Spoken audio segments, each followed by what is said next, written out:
all of the companies in this particular sector are facing more or less similar kind of problems. And because of that, the stock prices of all the companies in this sector has also taken a huge toll into the exchanges. Whose livelihood depends on this very small businesses. There are a lot of questions going around in the MFI sector that what happened suddenly. The stock prices in the sector, we have seen some stocks falling as much as 70-75% from the peak. So is this a structural downturn? Is this here to stay? Is there any kind of light at the end of the tunnel? And if yes, then how long this tunnel might be? So we're gonna try to answer all this question in today's podcast. But before starting into what went wrong, I think Pratik might just help us in understanding. There has been chatter about the microfinance sector downturn, but for that we need to understand what led to this particular downturn as well.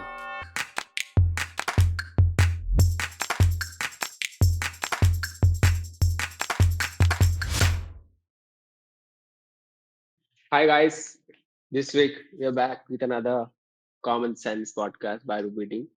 And as we promised you last time, we are going to do it regularly from now on. So hopefully this streak will continue.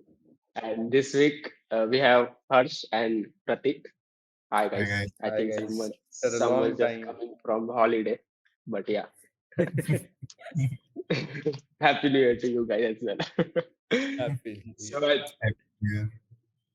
So this week, I think we're doing something different.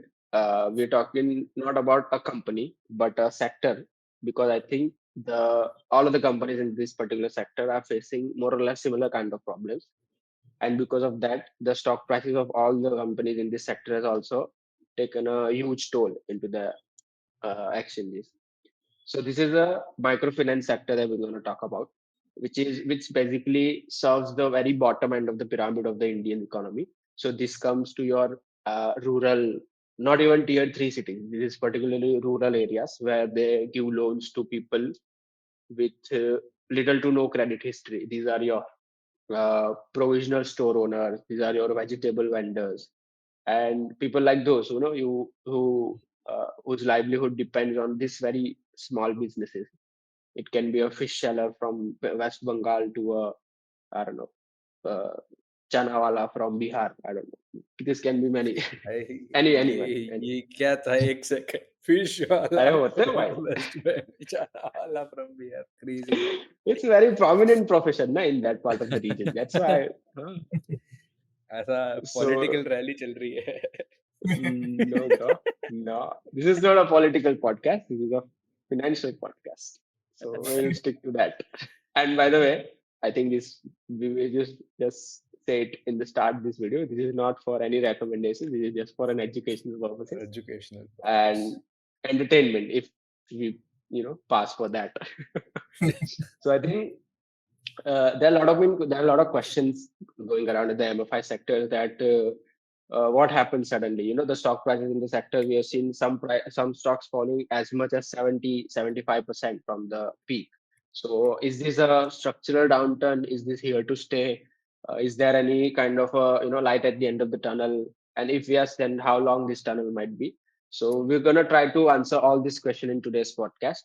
But before starting into what went wrong, I think Pratik might just help us in understanding that what was working for MFI in the first place. Why did the stock, rallied in the year 2022, 2023, and what fueled that rally? So I think Pratik, over to you. Yeah, so definitely. So I think Chaitanya is right. So in the recent past, there has been chatter about the microfinance sector downturn, but for that we need to understand what led to this particular downturn as well.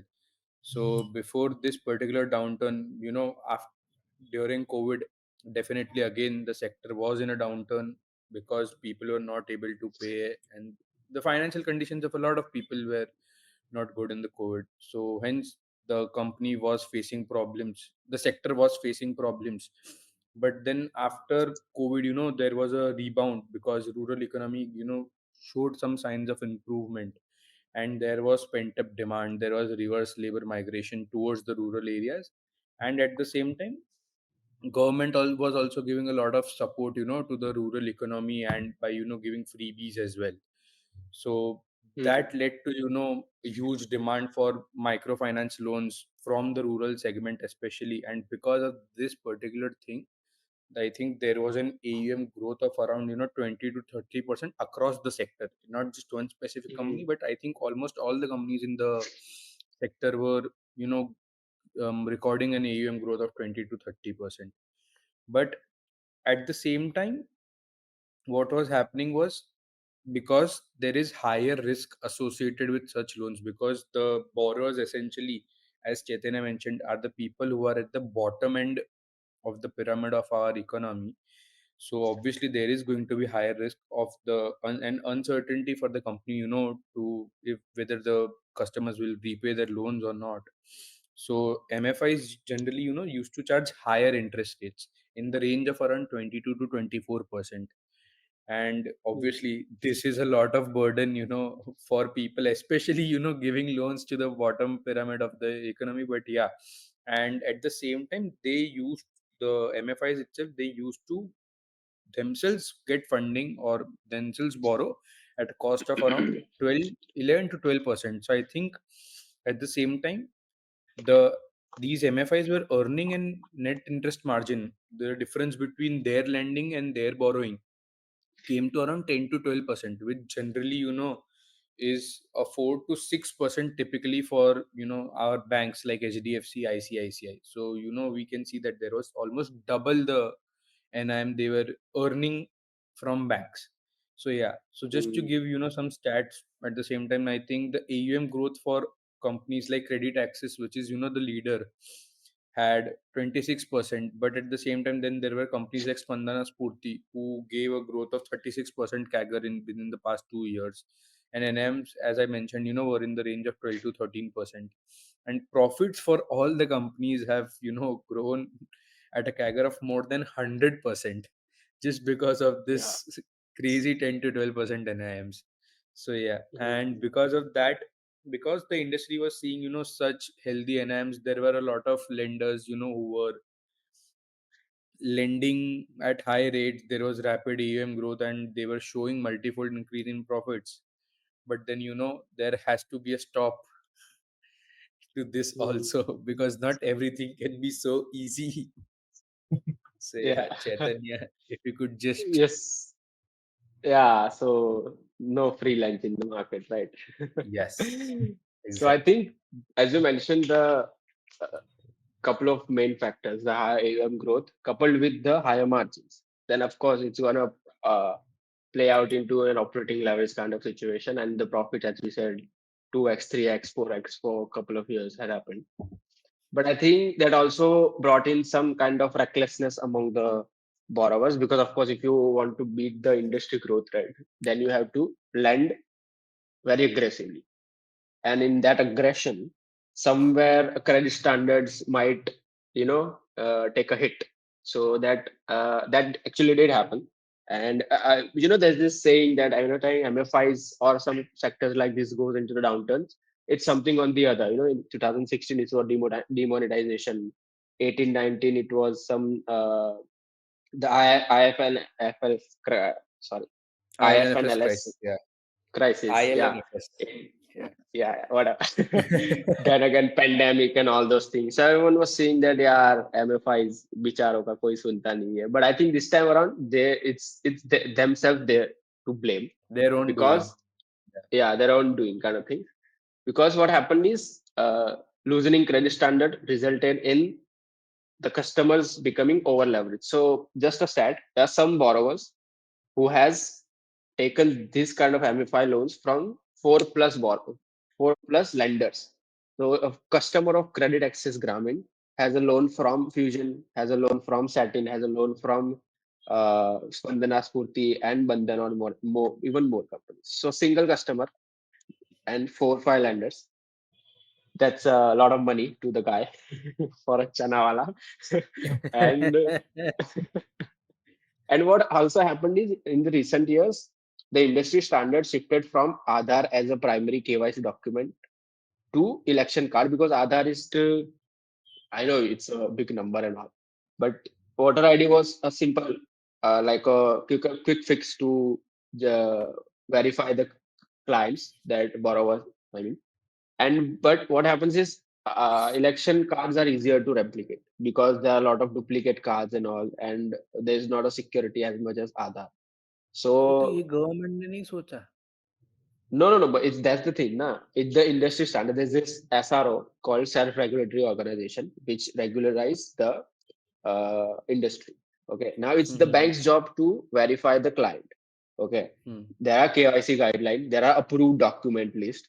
So a big companies like HDFC, they will go through every possible document, Aadhaar, PAN card, election card, whatever you have as a document. Okay, and you must have also faced it while going to the bank. They want all kind of documents, but due to some reason, because in these rural areas there is not a photo available in the Aadhaar card, because the digital infrastructure is not that strong compared to urban areas.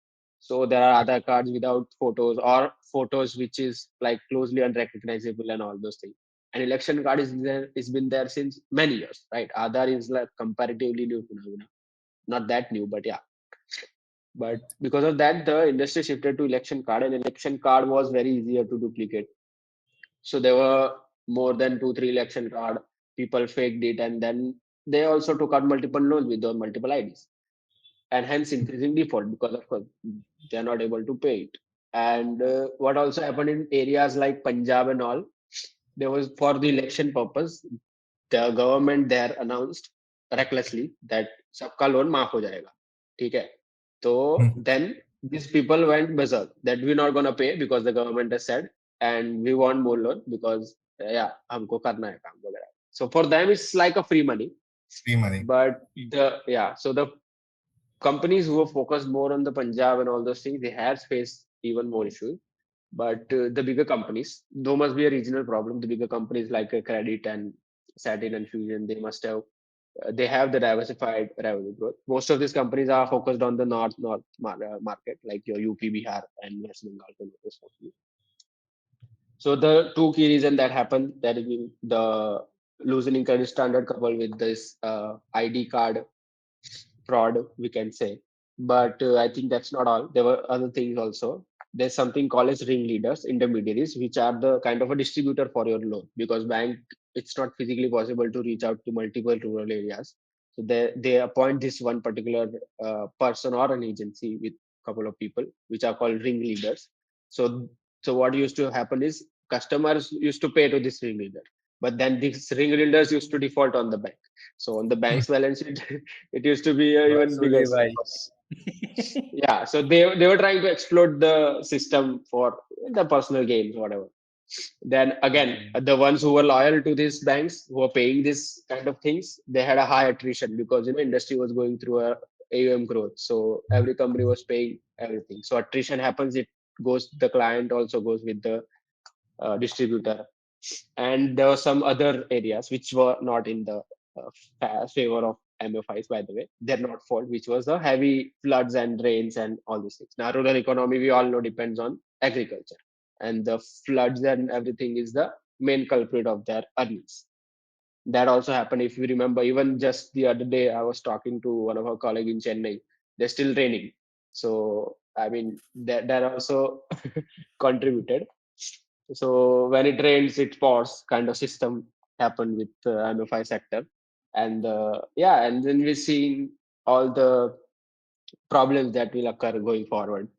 But I think before coming to what happened to the company's balance sheet and income statement because of all this, which I think Harsh will make you understand, just to quickly address that, to address those things, there's this self-regulatory organization which the name suggests regularize the MFI industry. It's not a government appointed, of course RBI is there, but these SROs are also as a precautionary measure self-regularize themselves. So they have introduced two actions to take. First of all, they are setting a cap of 2 lakh on total microfinance debt per borrower. So a per borrower cannot take more than 2 lakh across the microfinance institution. It's not that the particular one bank. So if 40,000 from credit access, then he can take 1.6 lakh from all the other lenders combined. And second, limiting the number of lenders per borrower to 4. So that problem for 4 plus lenders to per borrower, to address that, they have limited that also. These steps are good, but I think अभी आग तो लग गई अभी चिड़िया चुग गई खेत जैसा माहौल हो गया है बट आई थिंक Right. या वो खेत कितना चुग गया है वो हर समय समझाएगा तो क्या क्या हुआ है उनके उनके क्या बोलते हैं वो पत्रिका पे समझाइए अभी अरे अरे Chaitanya, रिपोर्ट कार्ड दीजिए see the points that you pointed out. It's been really evident that uh, the voter ID scam, then this ringleader scam, it has caused an increase in loss provision by the banks. They have started to keep more provisions for loss. So hmm, this has affected. They have increased their cost of borrowing. Okay, so the credit giving cost has risen for them. Then there is a lower return on there are lower return on ratios investment. Then there's decline in cost efficiency, and also there are new some SRO restrictions. So overall, this is going to hurt their profitability, and they are going to bring down AUM, hmm, as you mentioned that they are planning to bring a cap of 2 lakh per borrower, a total across MFIs. So if we see across different MFIs, so Credit Access Grameen, we can say it can be a market leader in the segment. So basically, they are the least affected. There may be majority of reasons for this. So, and the metrics to see the calculation is Credit Access Grameen's change in credit has only risen by 1.9%, whereas if you see its peers, Spandana Spooty and Fusion Microfinance, it has risen by 5.9% and more than 7% respectively. Then, if we see the profitability wise, their PET, Credit Access Grameen's PET has been affected the least. It has only been affected by a negative 11%, but as compared to Spandana Spooty, it has declined by 82%. And Fusion Microfinance yet to be received, but we believe it's going to be a good loss, seeing they have been affected the most. If you see in AUM wise also, only Credit Access Grameen has increase in AUM by 6%. Rest Spandana Spooty has a decline in AUM by 3%, and Fusion Microfinance has a decline in AUM by 6%. that is for So upcoming financial year right I mean there, these are for upcoming yeah predicted upcoming financial years. okay So understood apart from this, there's also a silver lining, but it is still yet to be confirmed. Okay, so as we saw that there's a stress on MFIs, it is going to continue till second or third quarter of FY25. Okay, and they may see some mm, relief after that, after all this khichdi that has been plotted against them. Then, if we mm, see the hopeful sign, which are yet to be confirmed, is that RBI may announce a rate cut in later this year yeah or early 25. Okay, this could mm, ease the borrower's burden with a lower interest rate passed on to them. And apart from mm, them, we can see there is going to be a good rain season next year. We are predicting that, and there will be a mm. good harvest, so people will be able to generate income and repay their loan capacity. Okay, so if why we but see, this rate yeah, cut decrease so I don't think so is anytime soon possible anytime soon. October CPI data was also very bad, 6.21%. yeah, it was announced Yeah, yesterday. Yeah. yeah, but So, that's the thing. Now the economy might not grow as fast as the RBI, projected. Now that might tempt them to decrease the rates to propel the economy or whatever. I think that's the macro thing. We are here to talk about the MFI, for which the free lunch has become the expensive dinner, possibly, as because we see the credit अरे cost increase. The credit cost Chaitanya expensive dinner से याद आया. Okay, so yes, the credit cost increase because lot of MFIs has came out with itna bada provisions, and because they're not getting the money back, so of course that's gonna increase the credit cost. And now banks are also careful before giving them loans because the money might not come back, right? There's also risk to that as well. We have Hmm. seen companies like even IDFC is getting affected by that because the portion of their portfolio is exposed to these MFIs and all. And Bandhan, as we know, it has been the like a poster boy of the MFI problem. So we also know what happens there. But I think, as Harsh mentioned, the silver linings, which are at best can call be silver lining, that the RBI rate cut and the harvest season that is coming. Now, hopefully, there is nothing seasonal disturbance, erratic disturbance that happens, which can harm the upcoming harvest season, which is, I think, the most important in terms of rural economies and all. But I think, other than that, if someone who is kind of khatro ke khiladi who likes to play with fires and all, because this the fall that as you mentioned has been the stocks has been fallen for 70% almost, and even the safest bet, considered safest bet, credit access Grameen, that has fall even that has fallen for 47%, almost 50%. So that has also resulted in the valuation becoming dirt cheap for these companies, where some might find a good opportunity. But again, this is not an indication, because there's been a lot of factors that needs to be considered. There is collection efficiency, there is a quality of the borrowers that the company is giving, what are the standards put in place by the company to scrutinize these borrowers, lots of other things, which we, by the way, provide you. So if you want to be our customer, you can hop onto the description. But yeah, coming back to the blog, as I said, the valuations are pretty cheap. So of course, it's going to be finding a needle in a haystack kind of a situation. But if you can find, there are potential good earner from this sector, which you can have. But of course, that also will take another at least one or couple of years maybe, because Correct. it's like cyclical downturn. So, but any signs of early recovery or something like that can shoot up the share prices, which I think is very far away. So at least for the next couple of quarters, things are not looking good. And uh, even when the sector stabilizes, selecting the right company, as I mentioned, will be a challenge. So do your own due diligence or take help from your financial advisor. So the sector might not be buy yet, but definitely it worth a place in your watch list, if that's with a strong dose of caution, of course, because capital protection is important, and then only, especially in the market, which is very volatile nowadays. Yeah. These are high risk, very high risk companies. Some may Exactly. down Yeah, due to yeah, the yeah. location and delinquency Yeah, rate. yeah. Yeah, even the valuation, as I mentioned, these are trading at point 0.6, point 0.7 price to book onto the FY26. And just for the reference, banks usually trades at what, 2-3 times. So compared to Right. that, it's very cheap.